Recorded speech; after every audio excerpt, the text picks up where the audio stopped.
Let's call tonight's meeting to order and begin with the Pledge of Allegiance. I pledge allegiance to the flag of the United States of America and to the republic for which it stands, one nation, under God, indivisible, with liberty and justice for all.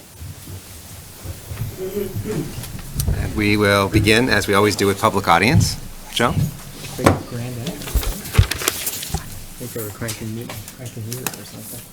Can I put my stuff on top of you? It's not a problem. It's okay, I'll just do this. No, nothing else. Okay, you can just start now? Yeah, please. Joan Code 26, Woodland Drive. Let me first put this. Okay. On Monday, October 7, 2019, at 1:30 p.m., there was a State Labor Board hearing at the Simsbury Library reviewing the complaint of Assistant Town Planner Robin Newton against Town Manager Maria Capriola.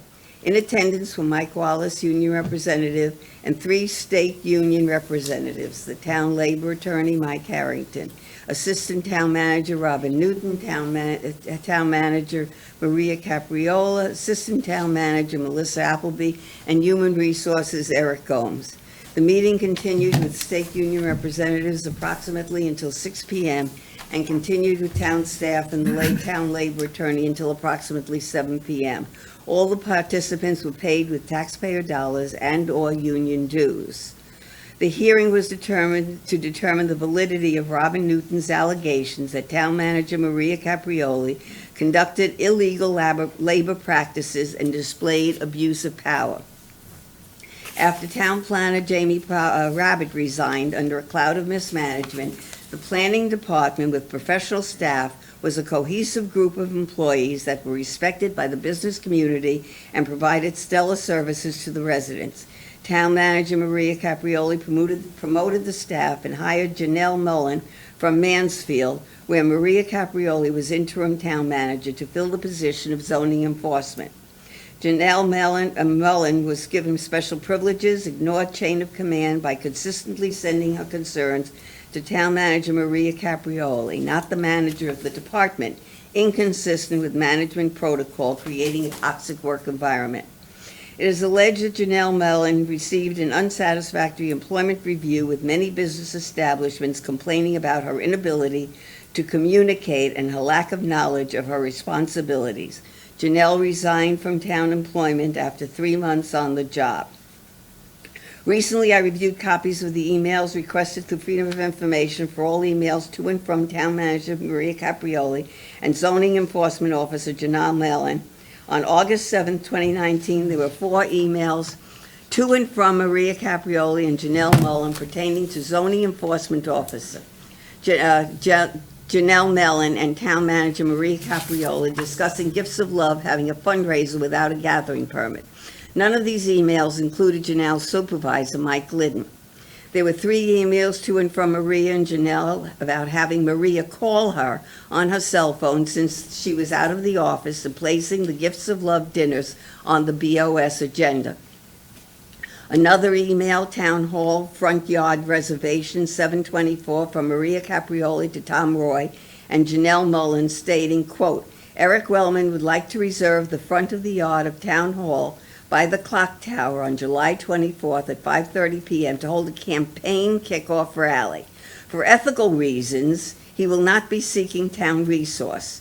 Since the manager position is nonpartisan, I will put Eric in direct contact with you, end quote. April 24th, 2019, Janelle to Maria about a banner policy, quote, lunch sometime next week would be great. What day of the week would work for you? For the busier weeks, coffee breaks are always great too. Now that we know we both like popovers. Maria's response, quote, we should grab lunch. Let me know if you have time this week or next, Janelle. Yes, great was the answer. What kind of management style is this? The Board of Selectmen should initiate their own investigation of all these allegations that are tormenting the Planning Department. Before Janelle Mullen, the Mansfield hire, was employed in the Planning Department, the planning staff of professional and cohesive managers worked together to serve the town admirably. If nothing is done by the self-serving Board of Selectmen, the town will lose a knowledgeable and understanding planning staff, and the voters will not re-elect a do-nothing Board of Selectmen. On Monday, October 10th, the Board of Selectmen had a meeting on a Jewish high holiday, Rosh Hashanah, to visit the performing arts site for the LGBTQ+ Pride Trail art installation.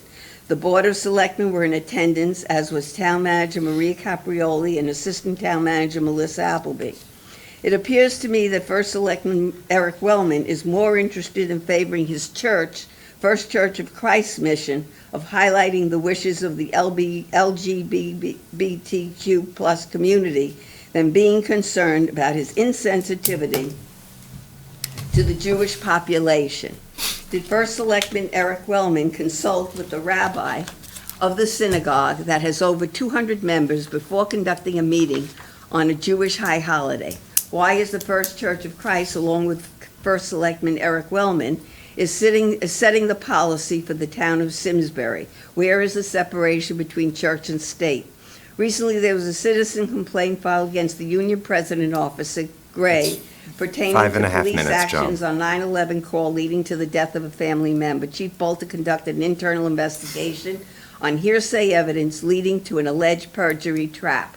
All of my comments will be posted on Simsbury Patch, Twitter at Joan Co., and newsfeed on Facebook. Thank you for listening. Thank you, Joan. I'm actually a member of the United Methodist Church, not First Church. The Methodist? Yes. Okay. We will, do we have anyone else who would like to speak in public audience tonight? Okay. In that case, we'll move on to our presentation with the Clean Energy Task Force. Just to set this up, earlier this year, Simsbury became a member of Sustainable CT, and as part of the certification process, the Clean Energy Task Force developed a draft energy plan. It's a roadmap of specific activities that would take place over the next 1 to 5 years and beyond. And right now, it's just in a draft form, and it requires broad input from our schools and from our business community and the community at large. And ultimately, it would need our support to get put into action. But before we move forward with that public process, I thought it would be helpful to have a presentation to the Board of Selectmen, less on the content of the plan and more on the concept, to make sure that this group is supportive and aware of the work. So I wanted to recognize Mark Scully and Bob Weinstein from the Clean Energy Task Force and Tom Roy from Public Works Department. Well, I guess I was going to start it off, just kind of play lead off to Mark Scully tonight. Give a little history, I guess, on all we've been doing in the last 10, 12 years in terms of clean energy. And I think it's important, one of the things I've always been a big fan on is when we talk about clean energy and renewable energy, it's not always just doing it for the sake of saying that we're green, but it's also looking at opportunities to save money. Because almost all of the projects up here, not only did they either show some leadership in terms of to other municipalities and to our own residents on how to do things in a more environmentally sustainable way, but almost everything up here was cost neutral or in the end ended up saving us money. So in 2008, the Clean Energy Task Force was formed. It's really a great group of people who are really committed to what they're doing. Immediately received a $15,000 grant from Aquarian to support some of their initiatives. In 2014, we signed the Clean Energy Communities Pledge, which was a good step in getting us to our first solar array, which we're talking about in a second, that ended up at the high school. We ended up installing 80 new solar arrays throughout town when we did the Solarize Simsbury campaign. That was a very long summer. It felt like we were out there every day doing presentations and talking to folks. I think Mark ended up doing a second solar array at his homestead on that one. It's always great when he's, leading from the front. We've participated in the Small Business Energy Advantage program, the CPACE program. We've tried to support our local businesses in some of these initiatives. In 2014, not shown up here, we also did an on-bill finance energy upgrade to all of our major town buildings, which included updating all of the lighting and some basic improvements to our boiler systems and to how the automated building works. Basically, all of our large buildings have computers that control when people are in the building and when they're not, controlling the temperature so that we save money. Basically working behind the scenes to use less when nobody's going to notice. We ended up just out front here putting our first electric vehicle charging station in 2016. I know personally when we were going through that project, I was worried that we were going to build it and it wasn't going to get used. How often we've all seen 2 vehicles being charged there at one time, and I think very soon we should be talking about where we could put some more of these throughout town because there's such a need. We started in 2016. We received the first $10,000 Bright Ideas grant. We ended up using that for the weatherization and improvement of the town-owned low-income rental homes that we have. We have 6 low-income rental homes, and we thought it was a great opportunity to help these people who were responsible for their own utility bills by at least making sure we weatherized the town-owned buildings to the best of our ability. In 2017, we had the resolution by this board supporting the 100% CT initiative, kind of the concept car of what we could do in the future. In 2017, we ended up, because of all of the work that we had been doing, we ended up through a grant of getting a 15 kilowatt solar array up on the high school. It was the first real solar installation on a town facility here in Simsbury. It's you know, a $40,500 value, and that was all earned through the work of the Clean Energy Task Force and our residents through the options of, at the time, purchasing clean energy through your electric provider. In 2017, I think you all remember, we went out and we bought all of our streetlights in town, a fun and exciting process with Eversource. The golden streetlights, yes. Yep. I think, and I tell you, the hard part of that was actually purchasing the streetlights. Once we actually went on with that, every single streetlight in the entire town was changed over one summer. We received 1 phone call the entire time, and it wasn't even a complaint. It was a question of, did something change? Yeah. And it was great for me. Every week, there would be a dumpster out at Public Works just full of all of the old streetlights, heading off. We've saved over $100,000 a year with that change. And again, we're providing, you know, if anything, better quality lighting on our roadways, and we're saving $100,000 a year. So that was a really fun one. We purchased a ground-mounted solar array for the community farm at Simsbury. That was actually through a grant. And just now, we are just finishing up. Last summer, we got the Public Works Department has a solar array, and for everybody who's been out there, you all know that it's probably going to make cover of Architecture Digest one of these days. Green military utility buildings. Perfect example of we had these large open spaces with relatively flat roofs. We put the solar array up there. We don't see it. We don't even know it's there, but every month we save more and more money. So another great example. And just completed, and I think we should talk about doing a ribbon cutting in the very near future, is the solar array up at Simsbury Farms. My favorite one, you know it's coming, using the sun to make ice. And we're going to save over $20,000 the first year with that array itself. And that one's going to be a great example. It looks, for those of you seen it, I think it looks pretty clean and reasonable up there. It fits the entire roof. You don't have gaps in the panels. It's actually going to help preserve the roof, and I think as people utilize the farms, it's going to be a great example of how you can be efficient without necessarily being burdensome. And I think I'm going to leave Mark to talk about sustainable CT, but that's where we've been. Mark's going to talk about where we're going to go. Right, so I think as many of you know, this year a team was formed. Sherry Callan is the chair of that team, Sustainable Simsbury, and as of the end of August, we got our submission into Sustainable Connecticut. There was some back and forth up until about last week, but we will find out, I think, in a few weeks whether we get certified as a Sustainable Connecticut. There are 2 levels. You could get bronze or silver. There's no gold yet. But I couldn't believe, you know, it was a wonderful team and great support from the town, because a lot of the work is finding the documents, finding the things that the town has done, being able to document it. So big burden for the town itself. But I couldn't believe, we were looking that maybe we'll have a shot at bronze, but the team actually, on the last day, made a lunge for silver.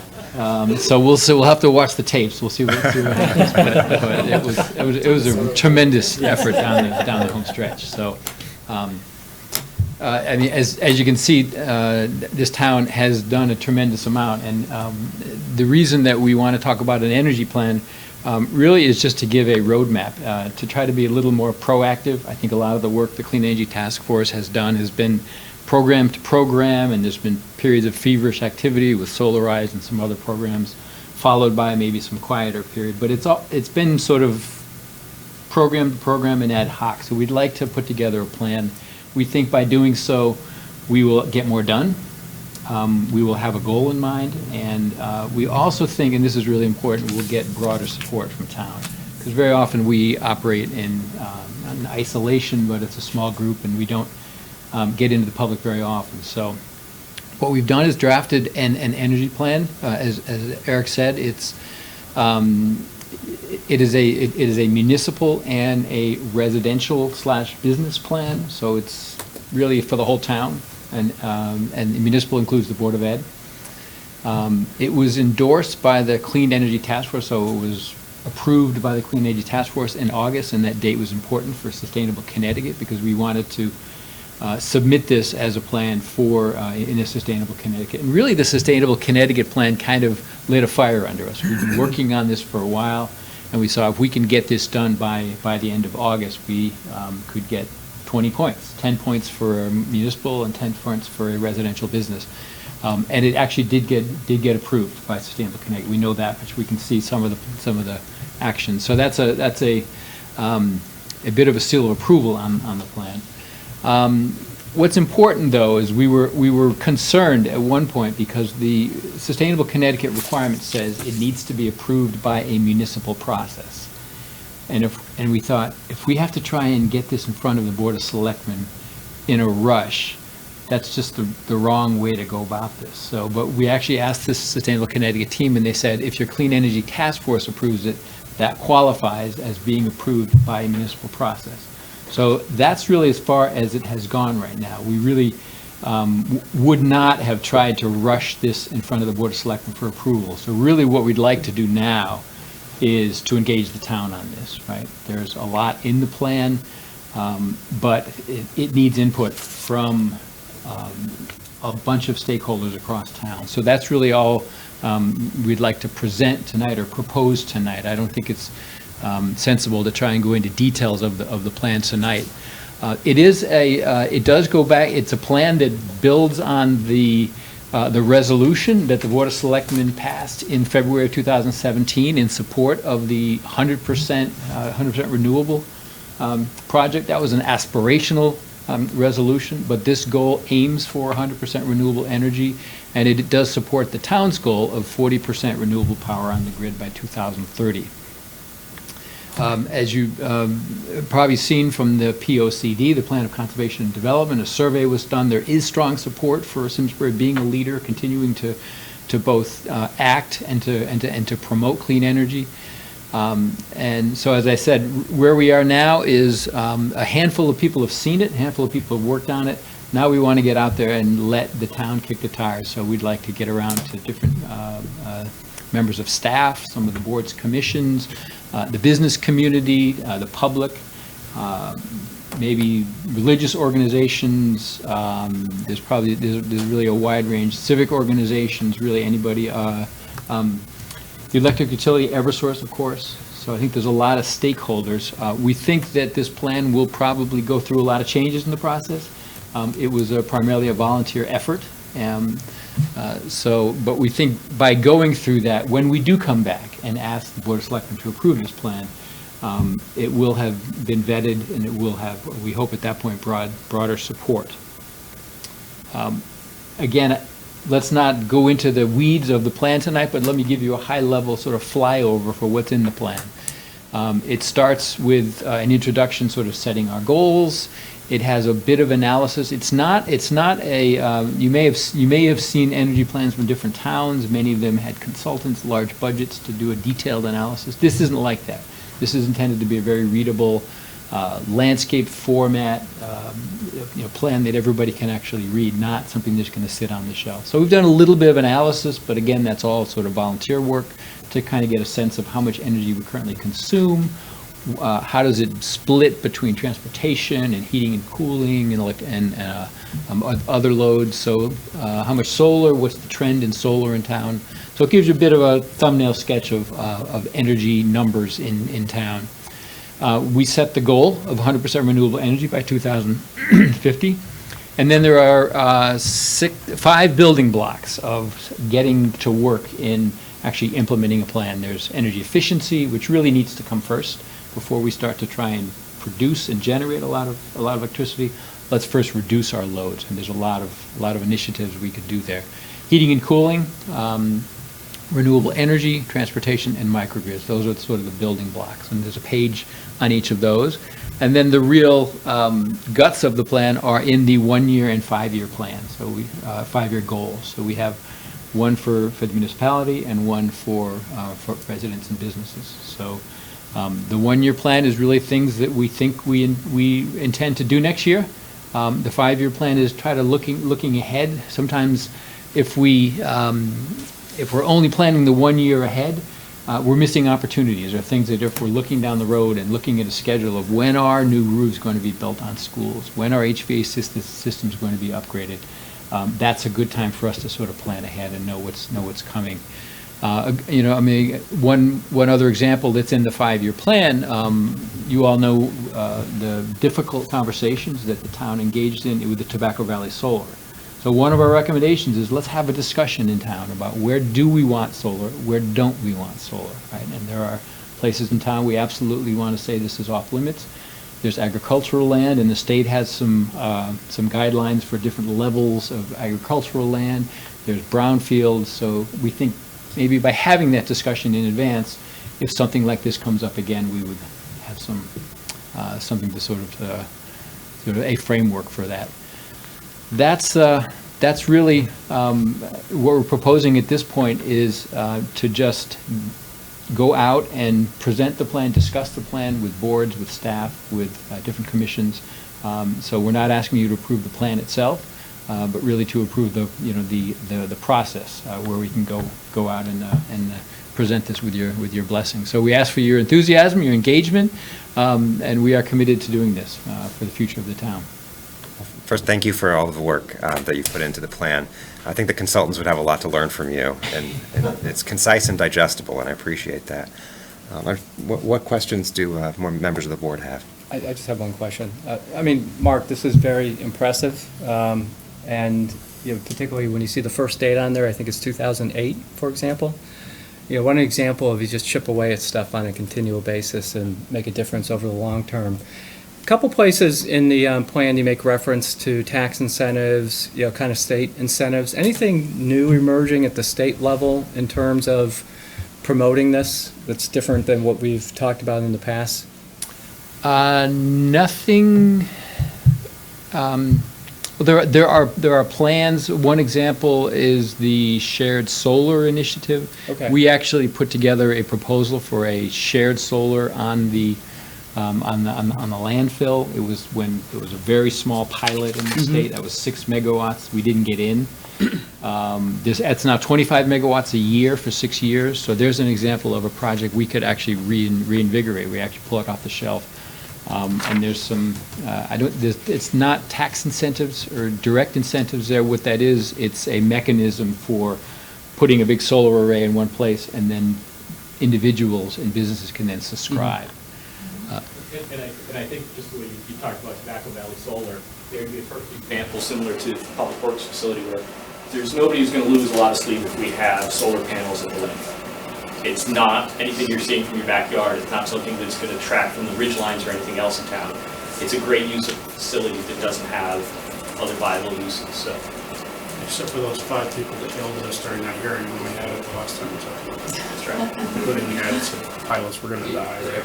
Yeah, people will die. Yeah. Sure. Thank you. Sort of 2 parts. Do you plan to have discussions with developers here in town, people who are doing the building? And if so, are there any incentive programs available for them? Because we have seen a lot of construction going on, and I think that's a space where this type of planning would be important. Yeah, that would be a fantastic group to actually to engage and to give them a chance to give some input on some of these suggestions. In terms of incentives, I mean, there are incentives for for heat pumps. I know, and if you're putting in heat pumps instead of gas or oil, there are incentives there, and there's probably more than I'm aware of. I know there are some incentives or some guidelines for making new construction electric vehicle ready, so that you can come in and easily get a charger installed. But I was thinking of when Tom mentioned It would that, be- of all those new garages. It'd be interesting if we did more research around them. Should share a fantastic idea, so that when a builder came to the planning department, Right. they were handed a packet that said, hey, you've handed me your request for a design approval, and so I'm thinking about putting in, did you know that we actually provide this? Or these are access and These are things ideas we to might be able to programs. help you with. Yep, yep. There's a couple of things that could be done on the regulatory space. There could be streamlined permitting, including solar and wind. I also think that the incentives are not always government incentives, but many of them should be market incentives, right? Because when there's a lot of competing construction going on. People are looking for customers and buyers. Can you provide energy certainty to your customers? In other words, nobody thinks the price of energy from the grid is going to go down. Right? We have a carbon price. There are many things that could happen that could continue to accelerate grid pricing. You provide renewable energy installed before a person buys, there's a market incentive to have that certainty for the lifetime of the product. So I would encourage you guys to look at things you can do, not at the state level, but in terms of how do we permit things? How do we incentivize moving through the process, the town permitting process, to encourage people to do the right things? And I assume some of those recommendations would be part of the plan? I mean, that would be incorporated into We this? stretched a little bit. So, a couple of questions, I know, and I super appreciate that tonight was just a high-level overview. I also appreciate that for as long as possible, continued to deliver this plan in the format you did, and bringing it to my level versus going upwards with it, so I can continue to follow it. So I hope you guys continue to do that. I think it's important to state, Tom, that you list a whole bunch of initiatives in there in progress that you guys have made over the years, and most of those, most of those did not come at some significant dollar outlay by the town. So I applaud, I want to thank everyone who's involved with this, because this is another example of, I didn't know this, and I would classify myself that this town, again, is supported by the efforts of volunteers, largely. And there are 24,000 people, to say roughly, in this town who sort of are just tripping through life like I do, no different than I do. But here's a small group of individuals who are directly impacting the quality of life, the quality of the environment, sustainability of the environment, and also their pocketbooks, which cannot be said about that. So I thank you for that. And I know that at some point, I'm confident that there's, the misunderstanding is that, we were moving to 100% or a goal of 100% renewable by 2050, which is fantastic. It doesn't mean that we're not going to be still writing checks for the cost of energy, clearly. But I know that at some point, with your good work, you will impact this town so much that people's pocketbooks will further be impacted in a positive way relative to taxes, I hope. And that's something we should all look forward to. That's the fantastic benefit of an already fantastic benefit to the environment you guys are pushing. So thank you. Yeah, one of the striking numbers that falls out of this analysis, we get the data from Eversource, from Connecticut Natural Gas, we get the grand list of vehicles and buildings and make a bunch of assumptions and add up how much energy we're using, and then we apply some rates for natural gas and for electricity. And our estimate, and this has got a lot of assumptions in there, is the town spends $78 million a year on energy. And we could keep a lot more of that. Most of that's going out to the utilities, to the fossil fuel companies. So we could keep a lot more of that in town. Well, pockets. you made a comment, it would be interesting, you made a comment here that there are savings that can be deployed for other projects. That's one of your comments in your report. There also could just be pure savings that's Right. deployed right back to the bottom line for the tax base. I mean, if you So, look at the solar that we did at both the DPW and at the skating rink, that came right back into budget savings that you're seeing this year in the operating budget. I mean, Tom, can you comment on ROI period? the return, you know, the recovery period? Yeah, if you look at like the Solarized Simsbury program, I ended up through a different vendor buying solar panels for my house because it had an ROI of 9 years. So I put out an initial investment, the way my roof was structured. We do a third of our home's electricity because that's all the panels we can fit on our southerly facing roof. And in 9 years, it pays itself back. And during those 9 years, I was able to give a lesson to my kids, and you can't hardly see it from the street. You know, they do such a nice job on solar panels now that they're not what they used to be. And hopefully my mom's not listening, but we grew up in a house that had solar panels on it. And they were big silver aluminum things that tracked the sun, and they did our hot water, and they were god-awful ugly. I'm sorry. But they paid for themselves in 4 years, and I remember that, and that was kind of a lesson. And you know, I'm driven by the both green sides of this, the finance side and what we can do for the environment. So. Sean? So just to clarify, the town of Simsbury did not spend $78 million in energy. The town, as in all the residents. Just Thank want to you. be clear, because folks doing math at home know. Of the $100 million budget, $78 million didn't go to energy. That is a staggering number. But Amy's driving in to redo the books. Just a couple of questions, 'cause some of us aren't as educated in this space. So I hear like the whole heat pump conversion, but isn't one of the challenges in Connecticut, most of our energy comes from natural gas? Meaning natural gas gets pumped in, well, there is hydroelectric, but there's a problem with, we can't get enough supply out of the Canadian market, right? Because the northwest corner or southwest corner won't let us put a wire in. And there's the whole challenge, but, so are we doing anything, is it really just the converting, or do we need to do more in terms of reducing as well by going without as much air conditioning? Because, I mean, I hear what you're saying, but are we just shifting the problem somewhere else? So we use more electricity on the heat pump, but it's still coming from natural gas production. I think what everybody's talking about here when it's reducing energy use is not saying, you know what, kids, you're going to do without air conditioning tonight. It's saying that old window unit that you've had since college that you can have replaced for $140. Replace it, and it's going to pay for itself probably in 1 year. If on your electric bill, you look, there's a number 1877 wise use, and that's through, you know, all of you are paying, every time you pay Eversource, you're paying for this energy efficiency program, which, have you all taken advantage of it? Okay. You come in, you swap out your light bulbs, right? $75. Right. I was sold, we did it back when it was free, we got the compact fluorescent bulbs. In the next month, our bill was down $30.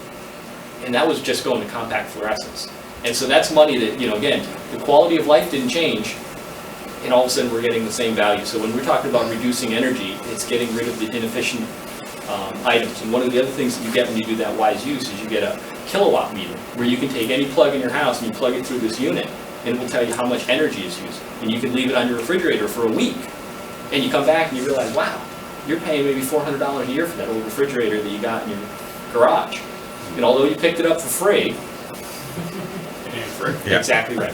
That's my point, is you guys are really educated on this, and you know, that rolls off your tongue. For those of us that are less educated, it's like, oh, okay, am I just shifting the burden somewhere else, and is that making a difference? But that's the point, right? Switching the light bulbs, finding ways to be more proactive with reducing the consumption is key to all of this, right? When you upgrade the air conditioning unit at your house, spending a little bit of extra money to get the most efficient one you can get, it's going to pay itself back. And it's simple calculations, but you can really prove it to yourself. Or if you've got central air, spend a little more and make it a heat pump, and you get heating and cooling.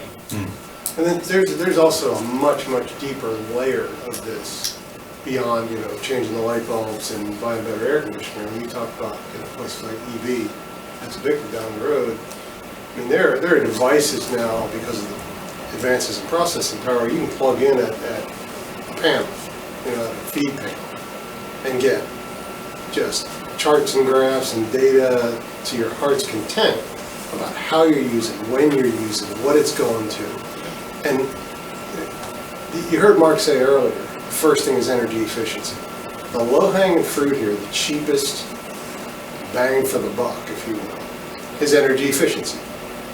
The 3 R's, reduce, reuse, recycle, right? Reduce is the first one. Reduce is always the cheapest way to go.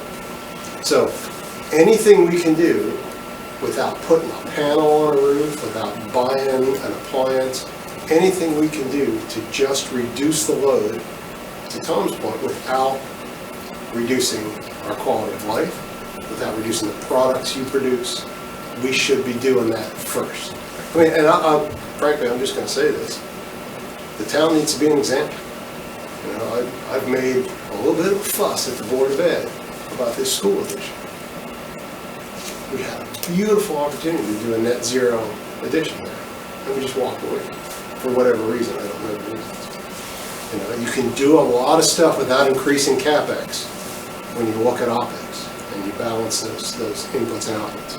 So, just my piece for the night. Thank you. I appreciate you guys coming in. Mike, did you have a question? I did, actually more of a comment. When the town did the Solarize project, I actually was one of the people who put in solar panels, and I will point blank tell you I was shocked at our savings. I'm kind of proud our electric bill is under $10 a month. And that's sweet, let me tell you. Yeah. My wife still managed to spend what we used to have, but that's a different issue. But those are the kind of things, and even to the point, at work, we actually did a similar program to what the town did, and we literally have sensors on our fluorescent lights in our garage that go out after 10 minutes.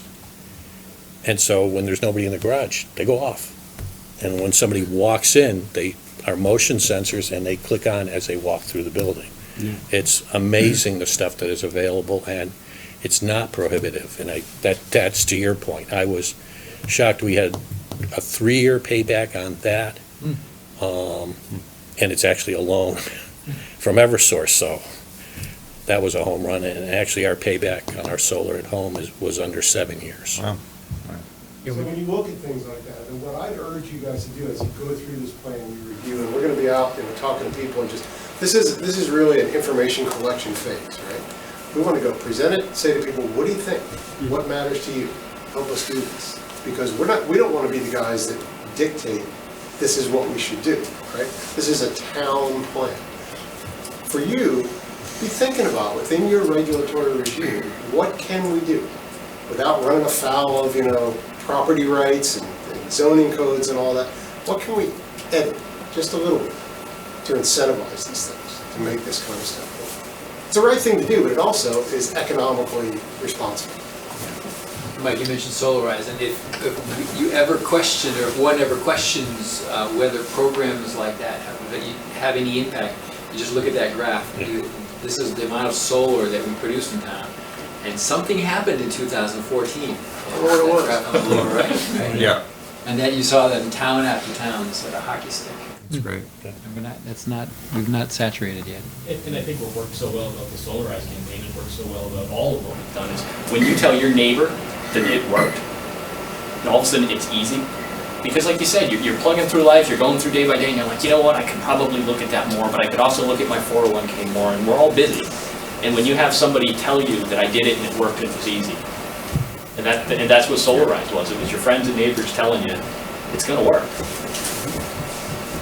Other questions? Great. Well, thank you. Thanks a lot, guys. Thank you all for this work. Okay, we're going to move on now to the first Selectmen's report. Sorry. Oh, did I? I did just have a suggested motion that if the board is supportive of the concept of the energy plan and having the Clean Energy Task Force speak to stakeholders, to just endorse a motion respectfully requesting that they do so. And there was a sample motion in the packet. Perfect. Would anyone like to make that motion? No, I'm gonna have to find it. Yeah, I'm looking for that. Yeah. Any idea where it is? What page is It's that? off of mine. Before? Yeah. Yeah, it's high. Okay, is there a motion effective October 16th, 2019, to support the concept of an energy plan for the town of Simsbury, and respectfully request that the Clean Energy Task Force gather stakeholder input on a proposed energy plan? So moved. Second. Sean made the motion, Mike seconded, all in favor? Aye. Any opposed? Okay, that motion carries. Thank you. Thanks a lot. Sorry, guys. Okay, so the first Selectmen's report. There is a ribbon cutting scheduled for Tuesday, October 22nd. The Simsbury Main Street Partnership is hosting the ribbon cutting for Renium Salon and Spa.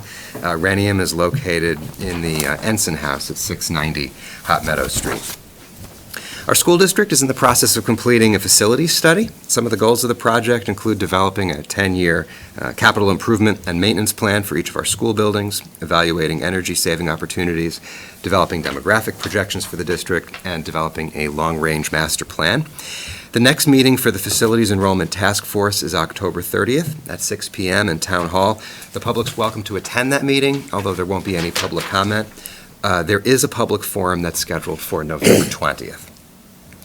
State Senator Kevin Whitgos is hosting a forum on coyotes at the Simsbury Public Library, October 23rd from 7 to 8:30 p.m. He'll be joined by staff from the Department of Energy and Environmental Protection and Mark Rudowitz, Simsbury's Animal Control Officer. I am frequently asked I hear from residents who are concerned about the growing interactions between humans and animals in our community. The Board of Selectmen has asked the Public Safety Subcommittee to work on a draft ordinance that would address the intentional feeding of certain kinds of wildlife. We're currently looking at several different draft ordinances from other towns, and we'll be taking public input as well as part of the process. I'll be providing an update in this space as the work progresses. The 2019 Spooktacular Chili Challenge is coming up on October 20th at the Simsbury Meadows Performing Arts Center. Belden Forest in Simsbury is the first forest in Connecticut to be included in the Old Growth Forest Network. On the 25th of October, there'll be a dedication ceremony starting at noon near Boy Scout Hall, followed by a walk in Belden, and everyone is welcome to attend. The town is holding a sensory-friendly Halloween event October 28th from 4:30 to 6:30 p.m. at Eno Hall. There'll be trick-or-treating and crafts. Costumes are welcome. Thanks to the Aging and Disability Commission, Simsbury Social Services, and Simsbury Public Library for sponsoring this event.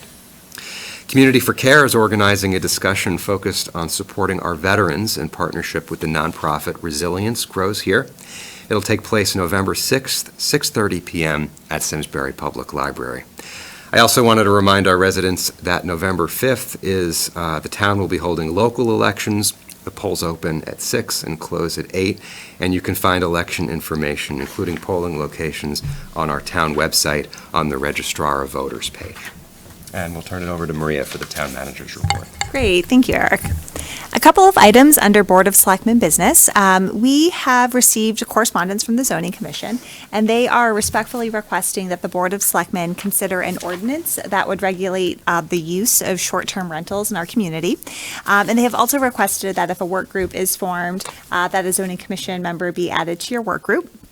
We did not receive this in time for your packet for tonight, but I will be adding it to your agenda and packet for your October 28th meeting for further consideration. We did include at your desk this evening a copy of that correspondence. I have received a request from Representative John Hampton's office to use the Town Hall parking lot this Saturday from 10 a.m. to noon for a food drive that would benefit our Social Services Simsbury Food Closet. My thought on this is that similar to Cleanup Day, I would suggest that the Board of Selectmen add this item to your agenda if you're supportive of the event, and a suggested motion has been provided for you. I'd like to just add a bit to the Belden Forest designation. One of our open space committee members, Susan Messino, is actually going to be recognized at the ceremony on the 25th. She's receiving the National Forest Advocate of the Year from the Old Growth Network, which I think is really special and pretty spectacular. So again, we really hope community members can come out and not only join us for celebrating the designation of Belden, but also for Susan and her good work and efforts. I have a note here for the fire district. Their radio station 103.5 is now streaming live on the internet. The fire district recently shared that information with us, and we have provided a link to that in the manager's report. From the police department, they had been hearing a number of safety-related concerns from residents regarding large truck activity in town. So recently, they have been working with the Department of Motor Vehicles to do some enforcement and inspections. Recently, they did have some activity that resulted in a few citations, as well as drivers and trailers being placed out of service. They do have another enforcement date scheduled for later in the fall, and I'd like to thank the police department for their work on that.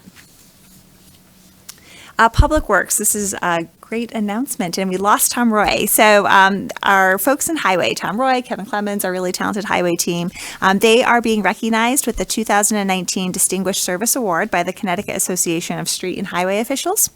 This award will be presented on November 23rd at the Aqua Turf Club in Southington. And if folks would like to join us for the event, let me know. And once we have more information on the details, I will be sure to pass that along. Wonderful.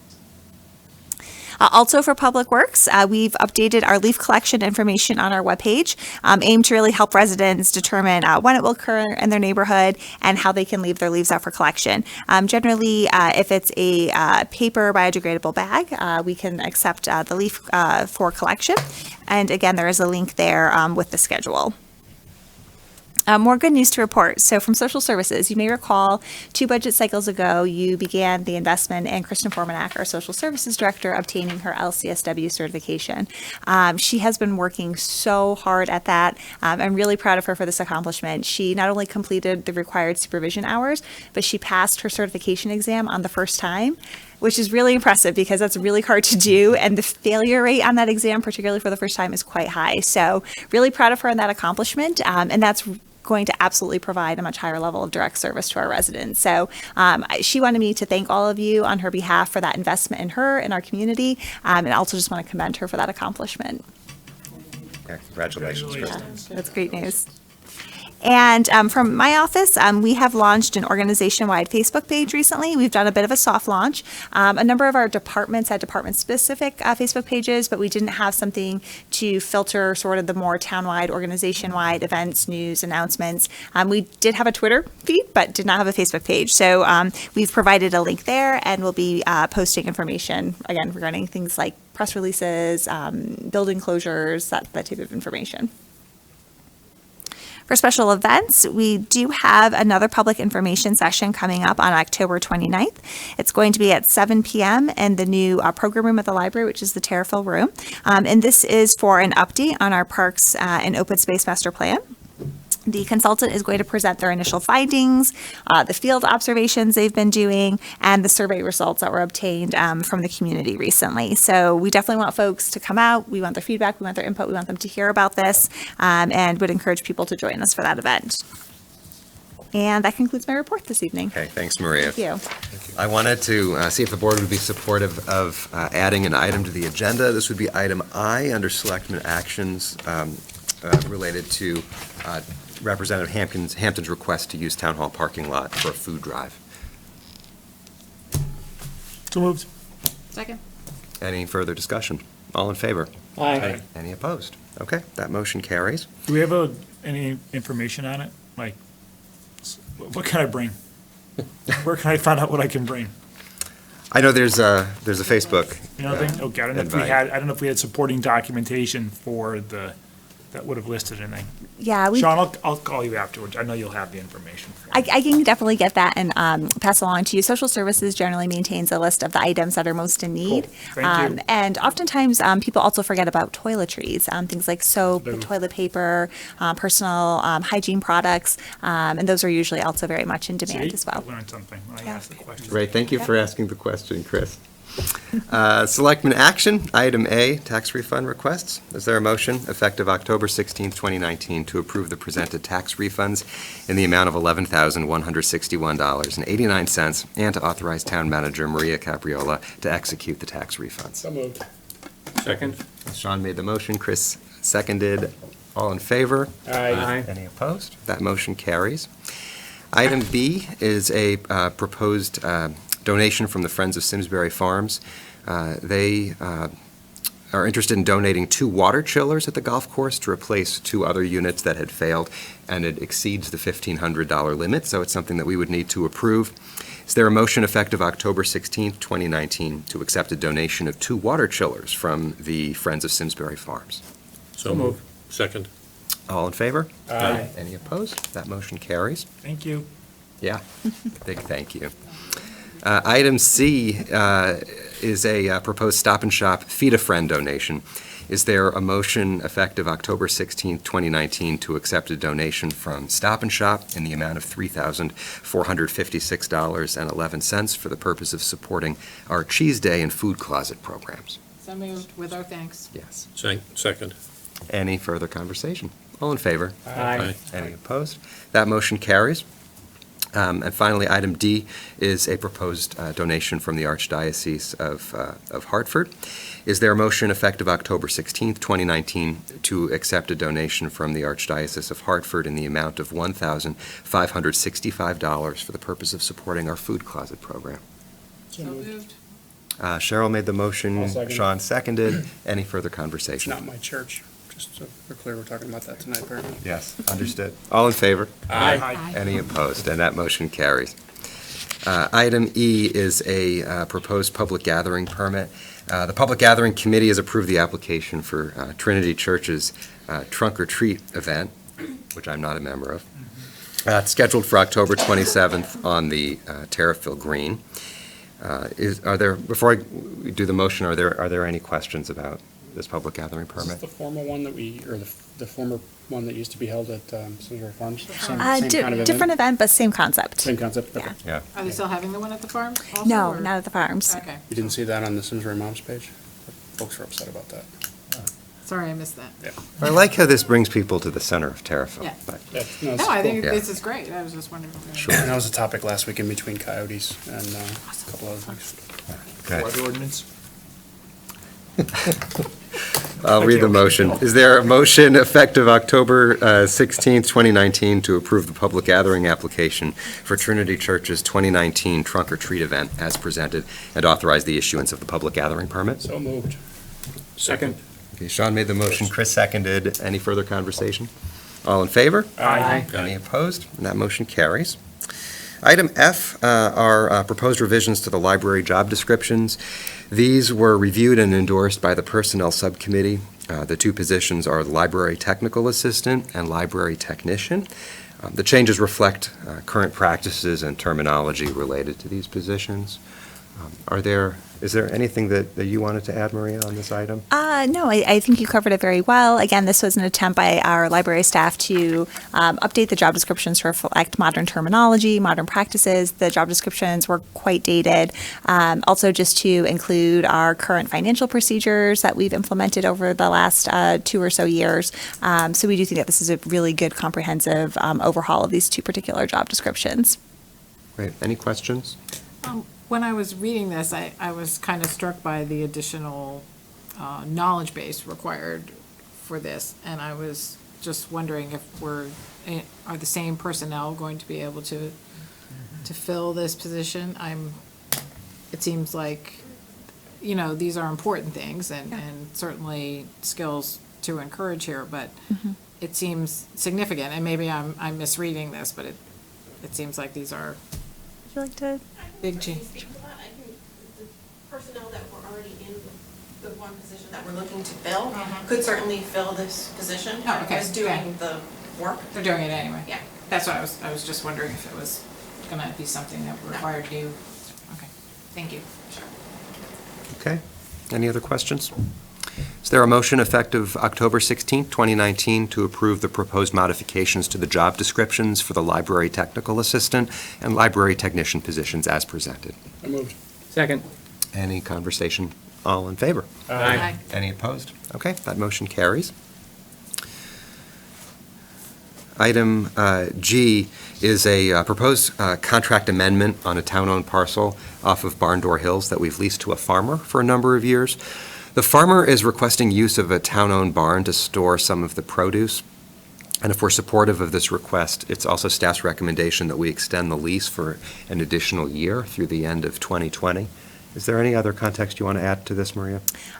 Just that we did have Bob, our town attorney, review the proposed amendments as well as the contract extension. He was comfortable with it as presented.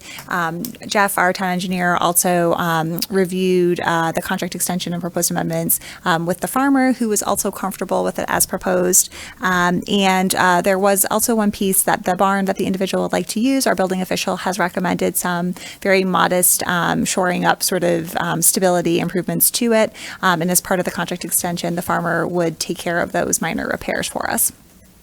Okay, are there any There's questions? going to be follow-up to make sure those repairs are done, because There's a timeline on it, it has to be done before the winter season, so. Yeah. Yes, before it's used, it'll be done, and we'll make sure it's done. Great, thank you. Any other questions? Okay. Is there a motion effective October 16, 2019, to amend and extend the license agreement between Darren P. Hall and the town of Simsbury for 17 acres for agricultural use and the storage of produce in an existing town-owned barn located on parcel ID E04207007, I assume that's a 1 or an L? I don't want to read it. A 1? I don't want to read it into the record the wrong way. Okay. Also known as the Barn Door Hills Triangle, if there's any confusion. Is there a? I'll make that motion. Okay, thanks, Second. Mike. And Chris seconded. Any further conversation? All in favor? Aye. Any opposed? That motion carries. Item H, Eversource has requested a permanent access road easement from the town, which would allow them to access certain electrical transmission lines. This is an open space parcel located east of Ryan Circle and west of Penwood State Forest. Last year, this board authorized the town manager to enter into a temporary access road easement. And if we agree to make this easement permanent, Eversource has agreed to a one-time payment of $20,000. But to be clear, the action we would be taking tonight is to refer this to the Planning Commission, because it would need their support first. Are there questions on this item or anything that Maria would like to add? Just that while they had access through the temporary agreement, Jeff and his staff were periodically inspecting the property, did not find issue. Also, we're not learning of issues from the neighborhood, and that for the proposed permanent access agreement, we felt it was important to maintain that work would only be done during normal business hours unless an emergency arose. And we, again, felt that was important just to protect the quality of life for the neighborhood. Is there any indication, and I apologize, I didn't see it in there, any indication of an increase in frequency of use, or just, should we assume it's going to be accessed to the same level now? It'll be used less than it's been used over the last year. So I think we've had the highest intensity use that we probably see. So if you've been, I was just, let's take that, so you've been following, you've been watching it, the impact to the ground and the foliage and such, and is been within acceptable parameters, and it's only going to get lessened. Yeah, it's a pretty narrow corridor that they actually impact. The rest of the easement that they already have has been impacted, I guess I'd say, with, with hardening for access roads. And, but that was a right they had before. I also just wanted to add, they're going to add a security gate to that access now that it does not have, which is a benefit just for the neighborhood, so there's no other vehicular activity that might occur in there. But they will maintain pedestrian access through that gate, so it can still be used for hiking as the open space was intended to be used for. I have one more. Yes. Okay, I'm not sure, maybe I should direct it to Jeff, but the terms of the proposed easement allow for the removal of trees and for the installation of a crushed stone roadway. Is that there now? I mean, so is that something that's already been done, or is there going to be more tree removal? And There actually was no tree removal, but there was stone placed for this major project.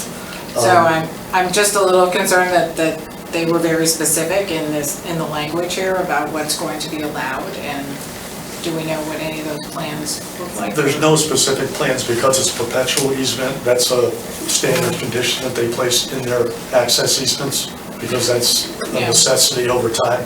Yeah, no, I understand that. I'm just concerned because it is open space parcel that, we should be, just take special attention to that aspect of it. And how far is that easement from the nearest house? I don't have the exact distance. I'm going to say it's between 50 and 100 feet. It appears it was always intended to be an access easement, it just never was formalized. When the subdivision was actually developed, it was fairly clear that there was an intent to do an access way there for that parcel. But again, we received no complaints during that major activity which honestly was pretty surprising to us. And the property owners will be allowed another comment period on this, or no? No, this is No. a final recommendation. Well, there will be in the sense that they can come here or the planning commission. The planning commission will have its. Right. As part of the process, would Well, there that's be what a I was thinking, is they must be notification? allowed a comment period under planning, so. Would folks who Yeah. live nearby be notified that we're discussing this? We could do that. We could do that. Yeah. Yeah. Okay. Do sort of like an abutters notification letter. I think that's we the could right do- thing to And it's do. going to go to planning. Because that is, anyway. it's hard to tell on this picture, but it does seem, it's pretty close. There's one that's close. Yeah, it's pretty close. But again, those people have had traffic all year, and those folks, and which I would be very sensitive to. They've had traffic throughout this past year, but again, your statement was, if anything, it's going to certainly be, traffic is going to lessen. Yeah, Frequency. honestly, I think there was access through there informally over the years, but once that subdivision developed, I think Eversource saw the need to formalize it.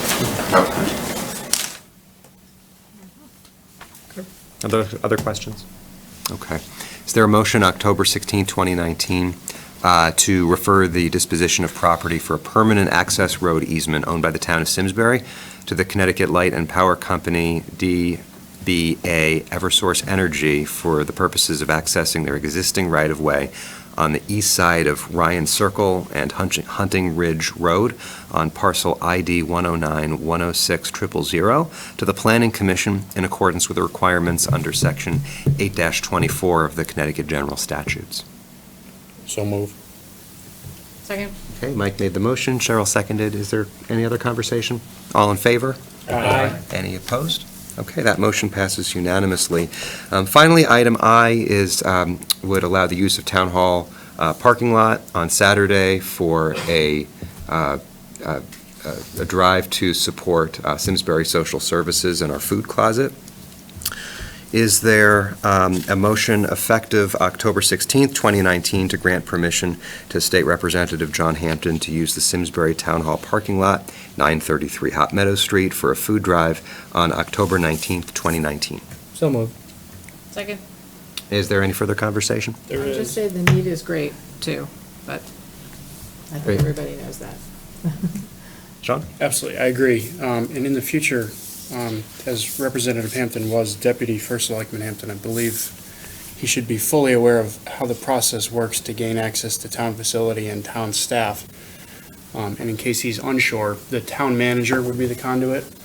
And my understanding is that is not how this went, so and sometimes folks can get confused, but when we're asking for access to town resources or facilities, much like Representative Hampton did last year when he forgot to ask the town manager if it was all right to use the police department, we should be going through the proper channels, much like I would have to. Eric obviously did through other events, and anybody in the public. So certainly a great event. I have no objection to it, but we all have to follow the same set of rules, and I would encourage the representative to do so in the future.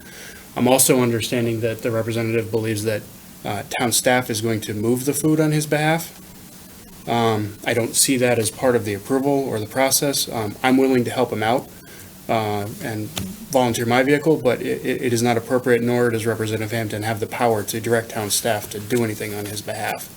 So if he does need help moving, I'd be willing to do it, and I'm sure other folks would as well. I'll raise my hand as well. All right, you. thanks, Sean. Thanks, Sean. Is there any other conversation? All in favor? Aye. Any opposed? Okay, that motion carries. Moving on to appointments and resignations, is there a motion to accept the resignation of Chris Kelly as a member of the Retirement Plan Subcommittee, retroactive to October 8th, 2019? I have some real concerns with this. I'm not sure I can support this. Is that really his signature on that letter? Thank you for the love. You're stuck with it. I'm really not sure that I can support this one.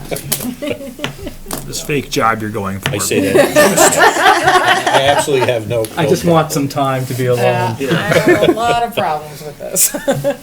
So, we have a motion, do we have a motion? I will begrudgingly make that motion to Okay. accept this resignation.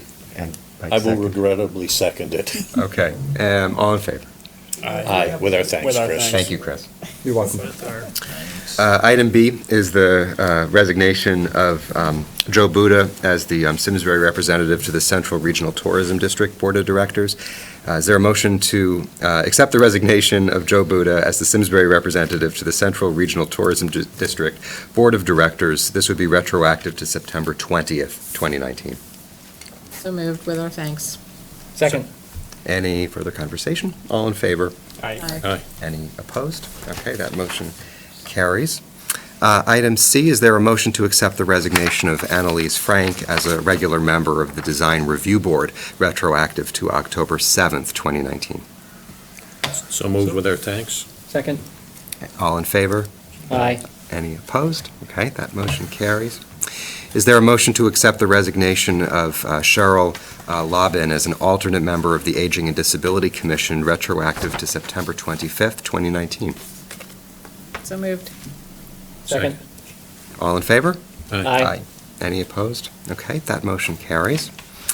Item E, so following the resignation of Joe Buda, the Tourism Committee is recommending the appointment of Sherry Landerman to serve as Simsbury's representative to the Central Regional Tourism District. Is there a motion effective October 16, 2019, to appoint Sherry Landerman as Simsbury's representative to the Central Regional Tourism District Board of Directors for a term expiring November 13th, 2020? So moved. Second. Any further conversation? All in favor? Aye. Any opposed? That motion carries. Item F is an appointment to the Police Commission. The Personnel Subcommittee is recommending the appointment of Jennifer Caulfield to fill a vacant seat on the Police Commission. We received more than 20 applications. The Personnel Subcommittee, along with a couple members of the Police Commission, interviewed 4 of the finalists, and Jennifer Caulfield was the recommended candidate unanimously. Is there a motion effective October 16, 2019, to appoint Jennifer Caulfield, unaffiliated, as a regular member to the Police Commission with an expiration date of January 1, 2021? So moved. Second. Any further conversation? All in favor? Aye. Any opposed? Okay, that motion carries. Next, is there any feedback from the minutes, either from our regularly scheduled meeting on September 23rd or our special meeting September 30th? Okay. Then those minutes will stand as presented. Are there any Selectmen liaison or subcommittee reports? Sean?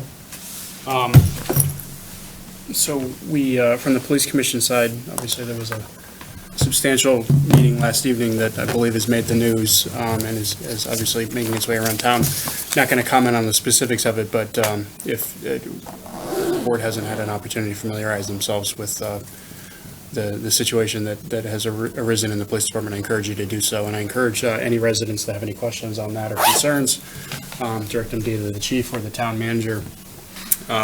I will say that I continue to be very proud of our police department, our leadership, and our rank and file.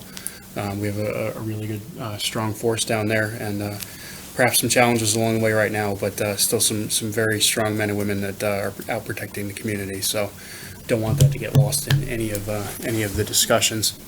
As far as the public safety side, I appreciate the First Selectmen's update on what yet hasn't been decided on the Public Safety Committee of how we're going to conduct the process. But as the chairman of that committee, I will certainly take into consideration an additional public comment period surrounding the ordinance. My intent was, and I believe the town manager has the resources initiated, is to draft an ordinance, make sure that it's legal, lawful, and effective, bring it back to this body for the normal public comment process through the ordinance. Certainly would be open meetings at the subcommittee level. Certainly we'll have public audience, and if folks want to come and comment or contribute experience, perhaps their own legal review or otherwise of other ordinances, we'd welcome that.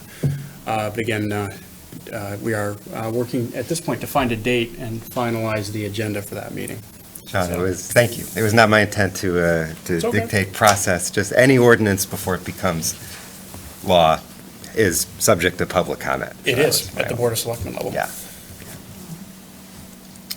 Any other subcommittee reports? I think you covered mine pretty much. I would encourage everybody to think about the events that are coming up. We have a great program on November 6th for our veterans, for the Community for Care. Resilience Grows Here will be at the library, talking about issues affecting our veterans, and it should be a very informative event. So if you know a veteran or live with a veteran or you are a veteran, I would encourage you to join us and join the conversation. From Aging and Disability, the Sensory Friendly Halloween event is going to be great, and you may see a selectman in costume. I don't know if you'll recognize him or her, but Or out of costume. yeah, well, we do have a Board of Selectmen meeting that night, so I have to. But anyway, and just to decide on the food donations, you know, there is a great need for some food donations this time of year, you know, and it has been declining. You know, we've seen it at Cheese Day and the effects of social services, so our residents are very generous and always have been, and if you're thinking about it, you know, when you're at the grocery store and feel like grabbing, you know, a few extra items, that would be very much appreciated. Yeah, Chris, your question earlier, we did get I forgot when we got a presentation, but a lot of the personal hygiene items and otherwise, things like laundry detergent are not covered within, I believe, state or federal benefits. They're not. So, and that stuff's not cheap, so that often gets overlooked within this, so we got a good wake-up call a couple of years ago on don't overlook those items as well, because Exactly. folks always grab the box of pasta. But the personal and hygiene items, especially for the kids' stuff, too, is important for those families. Is it worth stating always where we have drop-off locations year-round in town? Basically, I'm asking you to tell me. Oh, sure. Eddie knows. Eno is a correct. great spot to drop it off. And there's pretty much staff there during normal business hours of operation and volunteers, so. But it's not on site here, though. There's not a box on Okay. site here. Thank you. But Eno is a great place for people Yep. to drop their items off to. You know, Are supermarket gift cards appreciated? You know, sometimes, yeah. So the social work staff does have contingency funds, and they do help people out with emergency assistance. So sometimes, right, things like gas gift cards, grocery store gift cards can be helpful. And they do also accept financial donations for what's called their contingency fund. And again, that does help people who are in crisis, perhaps with heating oil assistance or things of that nature. So if folks are interested in donating to social services, there's just so many wonderful ways and opportunities to do that. And perhaps it might be helpful with the holiday season in particular coming up in our holiday programming for our residents in need to perhaps put together just a correspondence for the packet, perhaps of how people can donate. And we could do that for the next meeting or. I think the year yes, something to do that's shareable via Facebook would be really absolutely. effective. Yeah, I'll talk the with gift Kristen cards to are put something really together. helpful, because when families come in and, you know, sometimes they've lost, you know, clothing in a fire or whatever, and it's always, you know, even if it's, you know, Walmart or just somewhere where they Yes, can I pick think up the that basics. I think we could continue to support, to promote that throughout the year as a reminder, because not everybody is watching just tonight, but they, you know, they click in every once in a while. So I think all of us, you know, at my church in town here, we certainly collect food there, and the kids collect through Beers campaigns at school, and you see it sometimes at the grocery store, but elsewhere you really don't know where to drop things off when you have them. So if we can continue to promote that, then. Great suggestion. Eric, I do have one more. Yeah, sure. I was doling out a bunch of procedural scoldings this meeting, and I should have also thanked you and the rest of the board again for the LGBTQ plus rainbow painting. Last week, I had the opportunity to bring my daughter, and that was one of the coolest things I've ever been a part of in this town, so I really appreciate all the work that you did and town staff did and everybody. That was fun. It was really cool to get to see everybody out and their families and just the pride, and then, you know, the news articles afterwards, and it was, that one felt good, so good job, guys. Yeah, thank you. That was awesome. I've been approached by more members of the community than I can count who deeply appreciate this board's unanimous support on this issue. Are there any other subcommittee or liaison reports? Got a couple more things. Under communications, I know this was really buried in our packet, and it was highlighted during the town manager's report. But again, congratulations to our Public Works Director, Tom Roy, and his entire staff of the Public Works Department. The Connecticut Association of Street and Highway Officials presented the department with their 2019 Distinguished Service Award. So real congratulations to them. Under communications, is there anything else that anyone wanted to bring up? Okay. Is there a motion to adjourn? So moved. So move, second? Second, all in favor? Aye.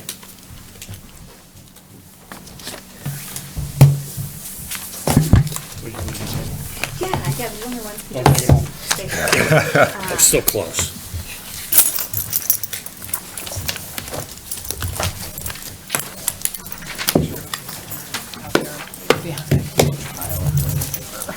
Really? That's awesome.